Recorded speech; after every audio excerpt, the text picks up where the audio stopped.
In an apparently very painful moment on Tuesday evening, an elderly woman who appears suffering from age-related bending and muscle weakness known medically as kyphosis could be seen struggling and battling helplessly for the safety of her own life as a group of terrorists invaded and took over a church in Nigeria. The worshippers of Christ Apostolic Church, CAC, were attacked during their church service that was live-streamed on social media platforms, and the video live coverage captured the moment the elderly woman was moving from one hideout to another, hiding under table, trying to move fast and run for safety alongside others before the terrorists, who also parked the worshippers' belongings, intercepted the camera device that was live streaming the church service and probably destroyed the device. The attack, according to Evangelical Church Winning All, ECWA News Media, known as ECWA Nationwide Gist. The attackers were Islamic terrorists and they invaded the church located at Eruku community, a border town with Kogi State in the Ekiti local government area of Kwara State around 5 p.m. on Tuesday evening, killing 3 worshippers at the spot and kidnapped several Christian worshippers in the church including the presiding pastor. The ECWA News Media has reported in recent days that the attacks on Christian communities in Nigeria is growing almost higher on daily basis, specifically stating that Reverend Father Bobby Pascal, parish priest of St. Stephen Parish in Kush Gaju, Kagako local government area, Kaduna State, was kidnapped by Islamic terrorists in the early hours on Monday, November 17, 2025. In addition, the ECWA News Media also published image of 12 residents including an ECWA pastor that were kidnapped by Islamic terrorists last week at the Gidanwaya community in Lere local government area of Kaduna State. The safety of the elderly woman is yet to be ascertained as at press time, as the Kwara State Police Command of the Nigeria Police Force described the successful terrorist act as an attempted bandits attack, according to Sahara Reporters News Media. Eyewitnesses reported that the attackers came in suddenly, shooting sporadically, and gathered some worshippers, including the pastor, and marched them into the bush. The exact number of abducted victims remains unknown, but residents say the attackers fled through bush paths linking neighboring communities. The incident has left the community in panic and chaos, with residents and travelers fleeing into surrounding bushes for safety. At midnight on Tuesday, some stranded travelers in a viral video called for help as they could not continue their journey due to the terrorists who were on rampage in the town. Evangelical Church Winning All, ECWA Nationwide Gist News Media stated that, this evening, around 5 p.m. today, Islamist terrorists invaded CAC in Eruku, Kwara State while evening service was going on. The pastor of the church and some females have been kidnapped, 3 people shot dead. The church program was on live stream when bandits entered the church. In another report, the ECWA News Media stated that another Catholic priest has reportedly been abducted by Islamic terrorists in Kaduna.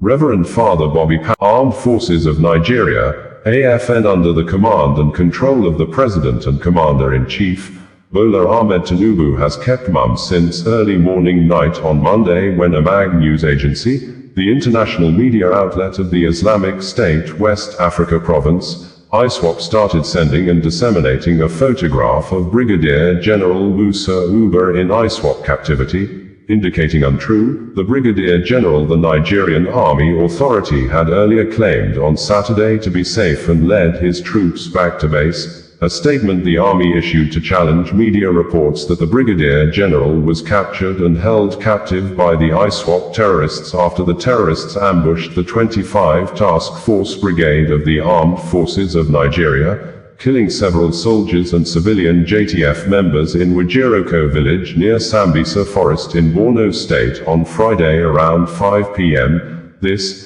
Humangal News Media that was among the earliest news providers that reported the ISWAP deadly attacks on Nigeria soldiers on Saturday, after being challenged with a denial press release issued by the Nigerian Army authority that the Brigadier General was not kidnapped, claiming the Brigadier General led his men to fort through the ambush of the terrorists. forcing the terrorists to flee in disarray. Humangle on Monday early morning published a news report and insisted that the Brigadier General was in ISWAP captivity. According to Humangle, it was already in possession of a photograph showing the Brigadier General in ISWAP captivity, but, due to its editorial policy, it would not publish the image. Soon, the image of the kidnapped Brigadier General became available to some media through a MAG news agency publication that claimed that the Brigadier General was executed shortly after being interrogated by the ISWAP terrorists. The MAG only presented a photo evidence of the Brigadier General being captured, but any material evidence, if the Brigadier General has been killed, was not provided.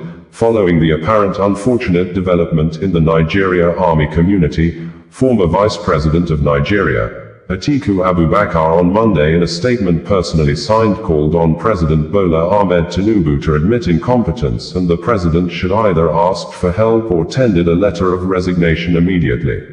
According to the former Nigeria Vice President, Atiku Abubakar, I am deeply saddened and extremely shocked and disturbed by news making the rounds of the killing of Brigadier General Musa Uba by terrorists and the failure of the military hierarchy to clearly explain how it happened or what went wrong, as initial official denials indicated that this was not the case. This for me is unequivocally a failure of political leadership, as the president seems only more interested in decimating the opposition by all means possible, while forgetting his crucial role as Commander-in-Chief of our armed forces. General Musa's death, along with the deaths of some of the troops he was leading, is one death too many and a bold terrorist resurgence our dear country cannot afford.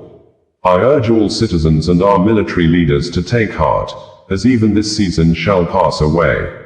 To Mr. President, the security of the lives of our people is your primary responsibility and you must live up to it or be humble enough to admit it. United Nigeria Airlines confirmed in a statement issued a few minutes ago that two popular Nigeria social media influencers, Martins Vincent Ots aka Veridagman and Freedom Okpitritz Atsboy aka Mr. Jollof, were deplaned and handed over to Asaba International Airport Police Authority for investigation after the two celebrities goes physical with each other inside the United Nigeria Airlines aircraft as the plane was about to depart from Asaba to Lagos early morning on Monday. In a press release issued and made available by the airline's public relations officer, Chibuike Uloka, the United Nigeria Airlines confirms that an altercation occurred between two passengers, identified as Martins Vincent Ots, Veridagman, and Freedom Okpitritz Atsboy, Mr. Jollof, during the boarding of Flight UNO 523 at Asaba International Airport on the morning of the 17th of November 2025. In full compliance with global aviation safety protocols, our crew responded immediately and professionally to de-escalate the situation. Both passengers were deboarded without delay to ensure the safety, comfort, and security of all other passengers and crew members. They were subsequently handed over to airport security for further investigation. United Nigeria Airlines places the highest priority on safety and maintains a zero-tolerance policy for any conduct that threatens the security or well-being of passengers or crew. After all standard procedures were completed, the flight departed safely while the passengers involved in the altercation were still with the authorities. We remain firmly committed to providing a safe, respectful, and secure travel experience across our network. Videos made online by co-passengers on the plane showed Veridagman threatening to slap Mr. Jollof, and Mr. Jollof advanced towards him in a manner that was initially and apparently perceived by others inside the plane as a joke, until the situation escalated into a mild brawl as crew members and passengers tried to intervene. It is gathered that the fight occurred as a result of misunderstanding both had since 2024, wherein Veridagman had reportedly vowed to attack Mr. Jollof anytime anywhere. Shortly after the fight, Veridagman in a video statement said that, I don't chop Jollof father for inside plane. Man way day bite, I beat am. Dog back on that for flag, will slap you on that. One life, is it? Media, get a wallet.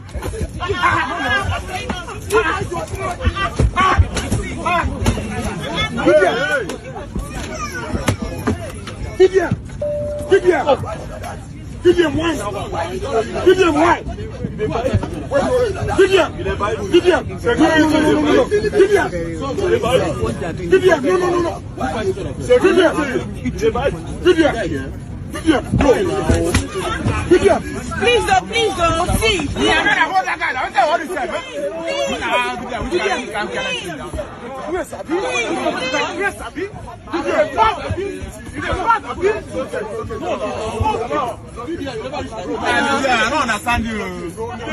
Politics of obvious and apparent personal vendetta among some youths in Edo State, which has been ongoing for years, most especially since the immediate former governor of the state, Godwin Obaseki, left office on November 12, 2024, took a new twist on Sunday night in the city of Manchester in the United Kingdom, as a yet-to-be properly identified man walked into an event hall where the former governor, Godwin Obaseki, and his wife, Betty, were scheduled to meet Edo people, and attacked one of their main political and media supporters, Albert Obaze, who probably had been in the bad books of some Edo youth's sequel to his ways of always defending the ex-governor Obaseki and exchanging words with those against the ex-governor.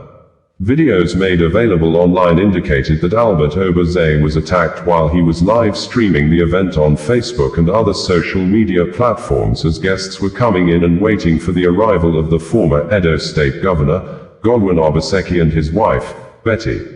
Initially, the suspected attacker walked up to the victim and asked to have a conversation with him, saying, "I am the double chief you are looking for, come let's talk," but Albert Obaze refused and replied to the attacker that, "You are the one looking for me." What happened? As Albert Obaze continued to demand to know why the attacker had decided to see him, immediately, the attacker hit the victim on the face. Manchester City Police were seen alongside their vehicles shortly after the attack, but the City Police Department is yet to issue a statement as at the time of filing in this report. Albert Obaze, in a Facebook live streaming on Monday early morning night at a hospital in Manchester, said that he's currently having difficulty with hearing in one of his ears hit by the attacker. On November 5, 2025, while on live Facebook video streaming, Albert Obaze had raised alarms of act of possible threat to his life by a man simply identified as Double Chief of Manchester, who he said had threatened to beat him repeatedly if he visited Manchester to attend and organize the Obaseki thank you visit to his supporters. Also during the live video, Albert Obaze narrated how he was almost attacked by some Edo youths in Italy, thus described some Edo youths abroad as people who always act like animals. Before now, Albert Obaze may have faced a lot of threats of possible attacks issued by some Edo youths who also see him as an enemy of the Benin monarch following the controversies surrounding the establishment of Museum of the West African Art, MOWA, in Edo State, which some youths protested and prevented the commissioning of the multi-billion naira cultural hub last Sunday, an act which led to foreign guests being escorted to safety by the Nigeria police force team personally led by the Edo State Police Commissioner. The continued verbal attacks and insults on Albert Obaze and his family, especially his biological parents, in reactions to the political aide's statements over the controversies surrounding the MOWA establishment, made his younger brother, Smart Obaze, to issue a video statement in recent days and insulted his younger brother's principal, ex-Governor Godwin Obaseki, for allegedly endangering his brother's life and bringing all manners of insults to their family, even when his elder brother, Albert Obaze, was never given any political position during his 8 years as governor of Edo State. Nigerian Army Authority has confirmed the killing of 4 persons with the inclusion of 2 soldiers and 2 civilian JTF when members of the Islamic State West Africa Province ISWAP terrorists on Friday evening ambushed a brigade of Nigerian Army, personally led by the brigade commander, Brigadier General M. Uber, around Wajiroko community in Azir Multe area of Damboa local government area of Borno State, which, according to Humangal News Media, the ISWAP terrorists opened fire on a convoy of several military and civilian joint task force vehicles, causing the brigade of the armed forces of Nigeria an apparent full destabilization, leading to the Brigadier General missing in action for several hours but started responding to WhatsApp messages few moments later, but the Nigerian Army Authority insisted that the Brigadier General and the commander of the 25 Task Force Brigade personally led the Nigerian Army troops back to base, after an apparent failed attempt to rescue communities that are probably still under terrorists' control in the areas close to Sambisa Forest. According to Lieutenant Colonel Apollonia Anil, the acting director of the Nigerian Army Public Relations, in a statement issued on Saturday, troops of 25 Task Force Brigade, on routine patrol to secure communities around Wajiroko in Azir Multe, Damboa local government area of Borno State, came under a sudden and heavy insurgents' fire while returning from a successful patrol within the fringes of Sambisa Forest. The patrol team, which was led by the Commander 25 Brigade Brigadier General M. Uber and comprised troops of 25 Task Force Brigade and members of Civilian Joint Task Force, CJTF, courageously fought through the insurgents' ambush with superior firepower, forcing them to withdraw in disarray and to abandon their mission. During the encounter, 2 brave soldiers and 2 heroic CJTF members paid the supreme price while on active service to the nation. While commending the troops for the gallantry, the Army High Command commiserates with families and associates of the deceased gallants for their heroic sacrifice to the nation. The Army headquarters also wishes to debunk the fake narrative going round some media platforms online alleging the abduction of the brigade commander. The general public is hereby advised to disregard the fake news regarding the incident while praying for the continuous success of our gallant servicemen and women. The Chief of Army Staff, Lieutenant General Wide Shebu, Nigerian Army Medal, salutes the uncommon bravery, resilience and sacrifice of the gallant troops who have continued to operate in one of the most dangerous theaters of conflict on behalf of our dear nation. Their unflinching commitment, even in the face of grave danger, remains a powerful reminder of the daily sacrifices being made by our gallant servicemen and women to keep Nigeria safe. Humangle in its news publication had reported that an attack from members of the Islamic State West Africa Province, ISWAP, occurred around 5 p.m. yesterday near Sabongari in Damboa local government area, Borno State, northeastern Nigeria.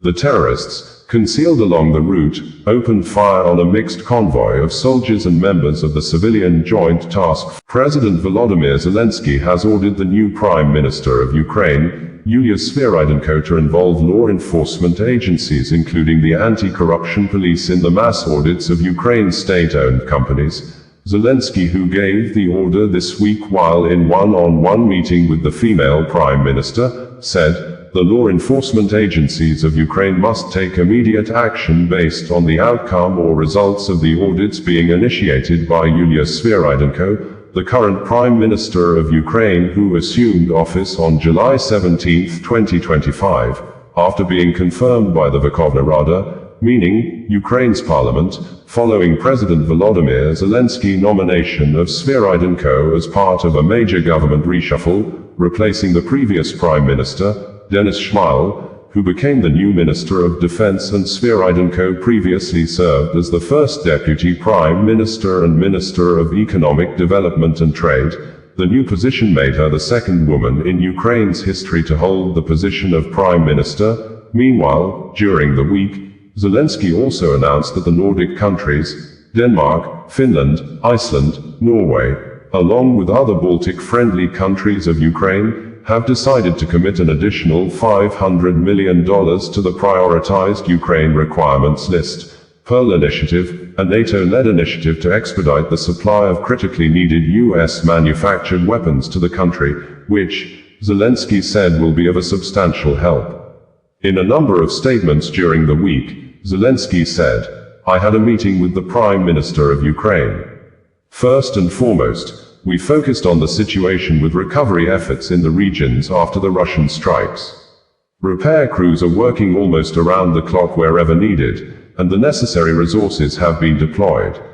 We are increasing our reserve of equipment, and work with partners on this issue is constantly ongoing." Yulia Sviridenko also reported on the implementation of support programs for frontline and border communities.